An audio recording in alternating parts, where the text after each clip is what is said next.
Hello, this is Michael Redmond.The, and I will be giving a commentary for the Meijin tournament title match, first game. And this is going to be a summary, so I'll be starting from the beginning of the game and I'll quickly go through the game to talk about some major points or turning points of the game. So the game started with Yama as black, playing 3-4 points, and Cho playing 4-4 points, star points, which Cho didn't used to play star points, so it's a bit unusual for him. But he's changed his style. It's the effects that strong computer programs have been having on all of us. And black jumped into the 3-3 point. So this is with the high Shimari here and the 3-3 point invasion. This is a very AI-like game. It's a modern way of playing.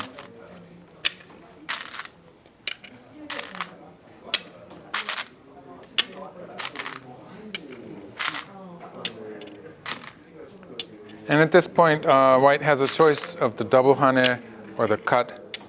Both of those would have been joseki. But up to this point, this has actually become one of the mainline variations. So this is, in recent professional play, this is very common. But this is a point where the game began to get a bit unusual. The most common joseki move would have been this one, and maybe once more on the side.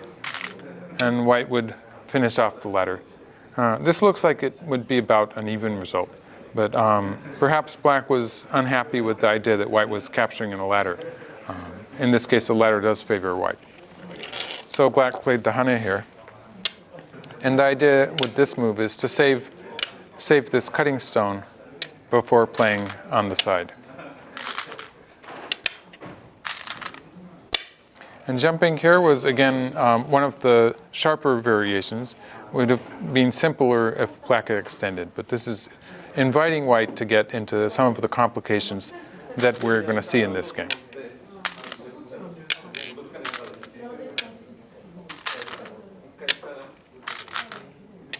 And this is a double threat. The obvious first threat is the ladder here, so black answers on this side.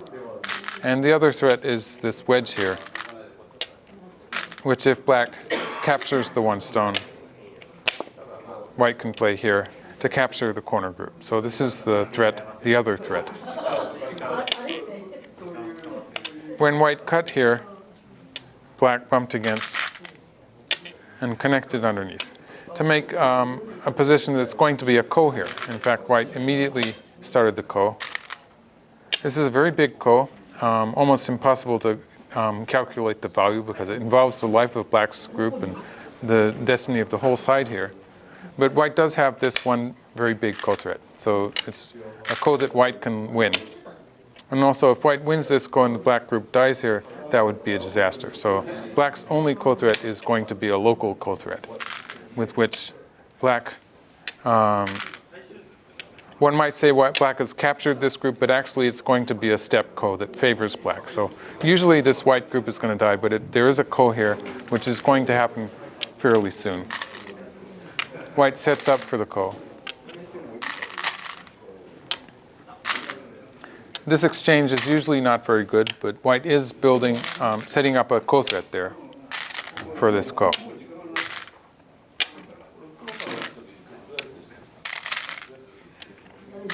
So white continues in the corner. And this shape is a ko in the corner, but black has an extra liberty which makes it a one-step ko. So white needs to capture the one stone here before it becomes a direct ko. And that could explain why black played a relatively soft, you might say, ko threat, giving white a chance to start the ko actually. So white played once here, and then took the one stone to start this ko. And the professionals studying the game in the press room thought that black should connect. But taking here is also a very big move. The difference between black winning this ko and white winning this ko is about 45 points. So it's a very big ko. And the result here, it actually looks like it's hard to judge. In fact, the players themselves were saying they had trouble judging the position. But black jumps out here. And locally, black actually has a slight aggressive potential in this local fight. Black has a lot of territory on the left side, more than 40 points, and a territory in upper right corner. So a lot depends on what will happen with white's territory here. White played a low corner enclosure, when actually white could have played a high enclosure. This was suggested by the Japanese commentator Yamashita Keigo, suggested that white should play high. And if this works, if black cannot invade here, then this would actually be much better. In the game, white played low,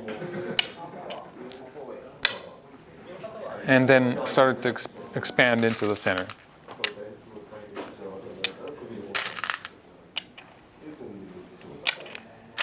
And black started the third ko of this game.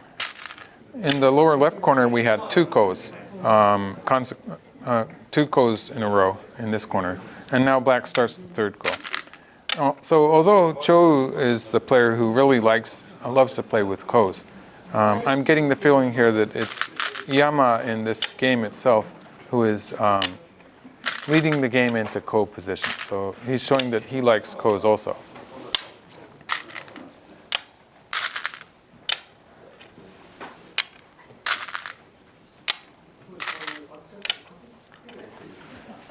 And white pulled back here for once. And so black played this attachment. There were a lot of choices black had, but the idea with this attachment is to get, for instance, some forcing moves here. If white is submissively answering, then a few forcing moves would make an attack on that white group in the upper right very effective. So white just ignored it.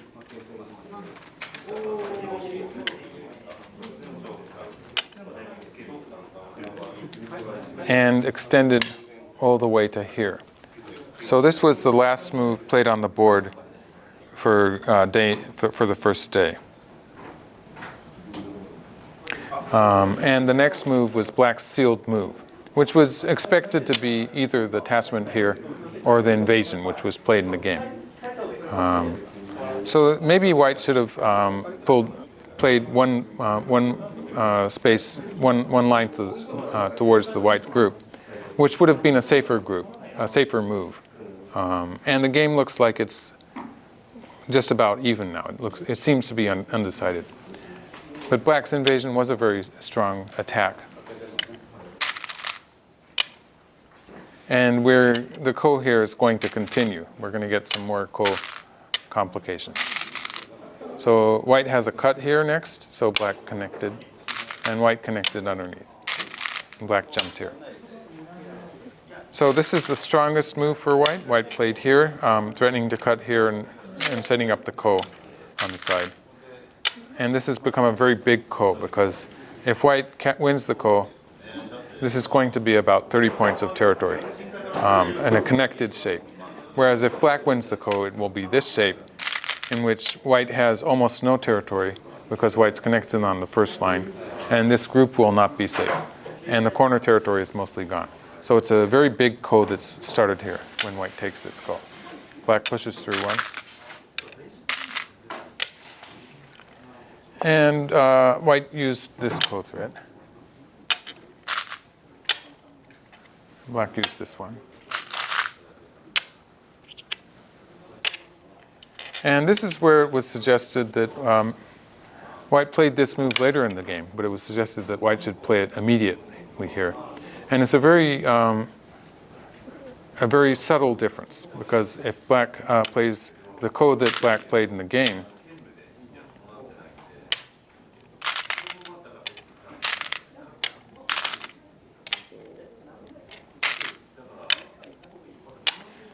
white has a bit more leeway in how to play here. It's difficult for black to kill the entire white group without this exchange on the board already. In the game, both players played one extra ko thread each, and black ended up getting this exchange. So it's better for white not to have that exchange on the board. So it's a very subtly complicated position. let's just get back to the game sequence, in which white played one more ko-threat here. So this was white's final valid ko-threat, and took back the ko. And then black used this Atari as a ko-threat. And that's where white played this move.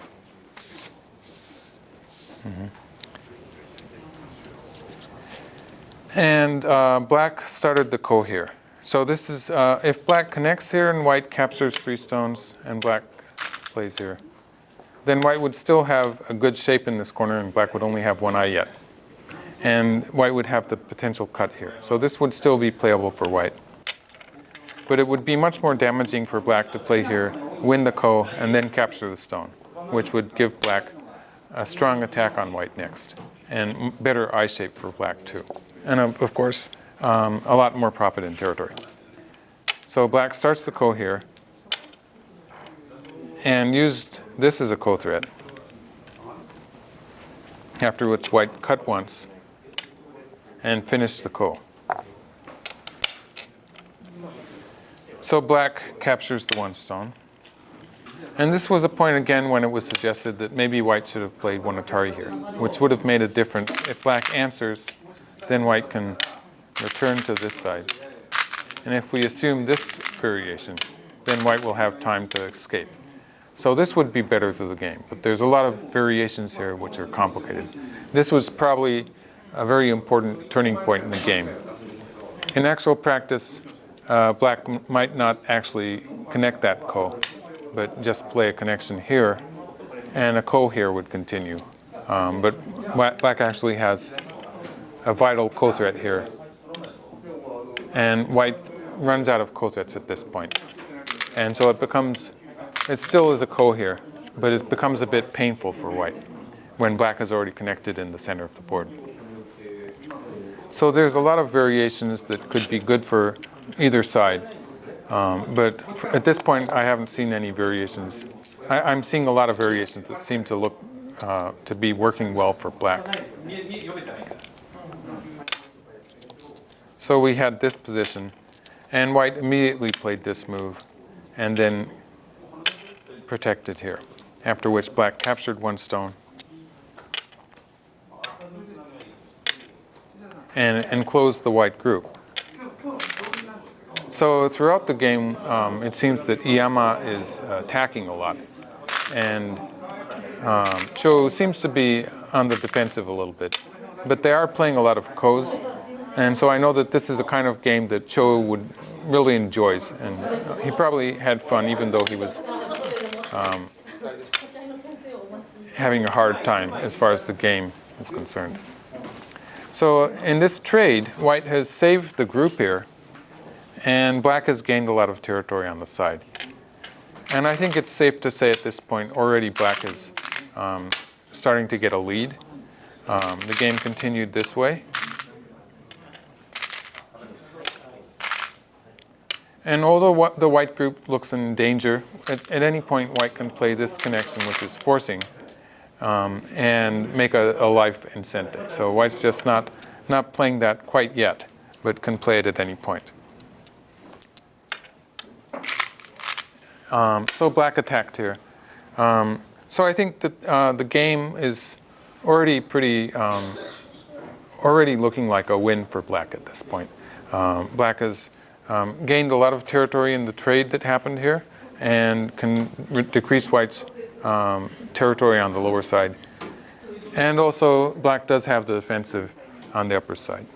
And it turned out that Iyama played very solidly after this. He did not do anything all that adventurous.